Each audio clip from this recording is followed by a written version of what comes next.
What's happening? This is Joshua Boetsi and you're watching Sporting Icons. Now, I'm sure a lot of you have heard already that Canelo Alvarez's trainer manager, Eddie Reynoso, has petitioned to the WBC president, Mauricio Suleiman, suggesting that Canelo Alvarez would like to move up to the Cruiserweight division to take on the WBC Cruiserweight World Champion, Ilunga Makabu. Now, firstly, we could look at it and say, well, if he does that, and if of course he defeats Makabu, then he's going to be a 5-weight world champion. Adding to his resume, really, when you look at Canelo Alvarez's resume, it's outstanding. Back-to-back fights for the longest time. Anthony Yildirim withstanding, of course, but undefeated Callum Smith, undefeated BJ Saunders, undefeated Caleb Plant. And these are just his last couple of fights. Undisputed super middleweight world champion, the first ever undisputed super middleweight world champion. First undisputed champion in any weight division for a Mexican. Look at all the names that he's fought and defeated beforehand. Triple G, Gennady Golovkin. Fought him twice. Once was officially a draw. Second one was a Canelo Alvarez win. My personal opinion, I thought Triple G won the first fight. That's just my opinion. Erislandy Lara he's been in there with. Daniel Jacobs he's been in there with. And the list keeps going on and on and on. Floyd Mayweather Jr., of course, he fought earlier on in his career when he was still somewhat of a kid. But fact is, he did get in there with him. Canelo Alvarez, him fighting Makabu at Cruiserweight. That's a hell of a statement. Let's be honest. Makabu is a huge, huge puncher. Now, of course, we're not necessarily going to know a lot of the opponents that Makabu has been fighting. Not a lot of us are clued up with the Cruiserweight division, as well as what we are with some other weight divisions. It's not really a hot division.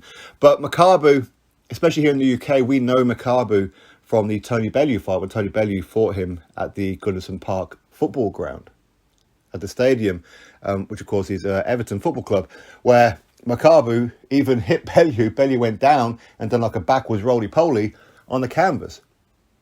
He did get back up, and of course he stopped Makabu on the ropes. But that's pretty much how we know Makabu for. Of course, Makabu has since, of course, come back and gathered that WBC Cruiserweight World title. Now, Makabu does have 2 losses on his resume, 2 knockout losses. One, Tony Bellew, as I've just explained. The first one was on his professional debut. So he's a big, big punching guy. Could it be that Canelo is maybe biting off a bit more than he can chew? There's only so many Goliaths you can take on before you become unstuck. There's only, how far does he go?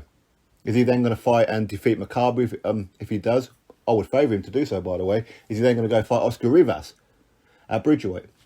Is he then going to go challenge maybe Tyson Fury at heavyweight? How far is Canelo going? We don't know. But his resume is absolutely outstanding.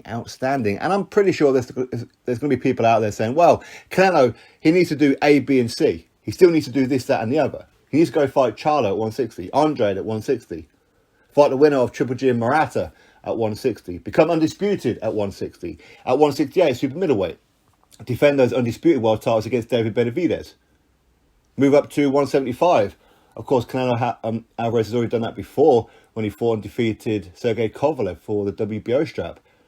Maybe go up there and fight Dmitry Bivol or Artur Beterbiev. This is what Canelo needs to do. But my question to anybody who says that this is what Canelo needs to do is, are you saying the same thing when it comes to Dmitry Bivol? You need to be fighting Artur Beterbiev. Artur Beterbiev. You need to be fighting Dmitry Bivol.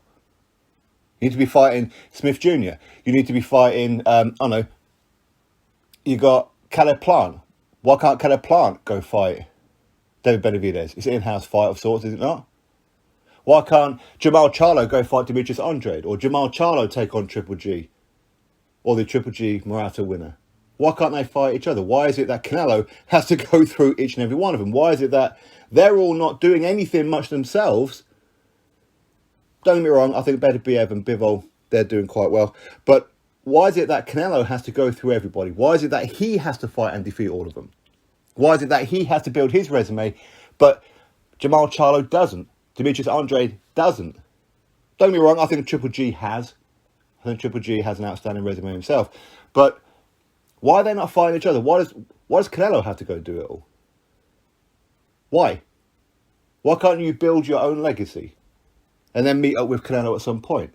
Is it a case of all these fighters, A, they want a payday? Well, of course they do. But they also want a shot at greatness.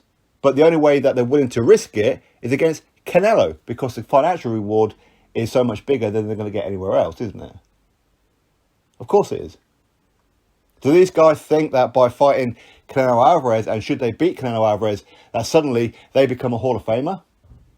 That everything that Canelo Alvarez has done and achieved, that they get all their souls? Is that what they think? I never understood this. So as far as David Benavidez is concerned, I think David Benavidez needs to go fight Caleb Plant. Needs to go fight, I don't know, Billy Joe Saunders. Some other super middleweights out there. Go do that yourself. Jamal Charlo, go fight Demetrius Andrade. And again, why on earth will Canelo drop down to 160? For what? He's getting older. When you get older, your metabolism slows down. Therefore, it's harder to cut weight. So the natural progression is to move up, is it not? Not for everybody, of course, but for the average bear, it is. But for him to move up to Cruiserweight, is this a cherry pick for Makabu? Not necessarily, because obviously the most green person at Cruiserweight will be Lawrence Okoli. He will be. But Lawrence Okoli is a devastating puncher, that's for sure. That I'm not even sure Canelo Alvarez will be able to take one of them punches. I mean, maybe he can, I don't know. But for that to be effect, he's going to have to land it on Canelo. As I said, I think that Lawrence Okoli is the most green out of all of them. But Makabu is the one because it's WBC. Canelo is the franchise champion. Therefore, he can pretty much challenge any WBC champion in any weight division, can't he? That's why he's going through the WBC. That's why it's Makabu. I don't think he wants to be challenging Makabu because it's Makabu. It's just that that's the one that he will always get the green light for. Mauricio Suleiman, WBC, and whatever else are always going to favour Canelo Alvarez. Firstly, because he's a superstar. Secondly, because they're making him a whole ton of money. But thirdly, of course, he's Mexican. WBC is Mexican-based. So, him taking on Makabu, listen, he's entitled to go fight my grandmother. If that's what Canelo Alvarez wants to do, he's earned the right to fight anybody on the planet. He writes his own checks. He isn't beholden to anybody. He doesn't have to go fight Charlo. He doesn't have to go fight Andre. He doesn't have to go fight anybody. Canelo Alvarez could retire right now and he'd, it's a surefire, enter into the Hall of Fame. Look at his resume.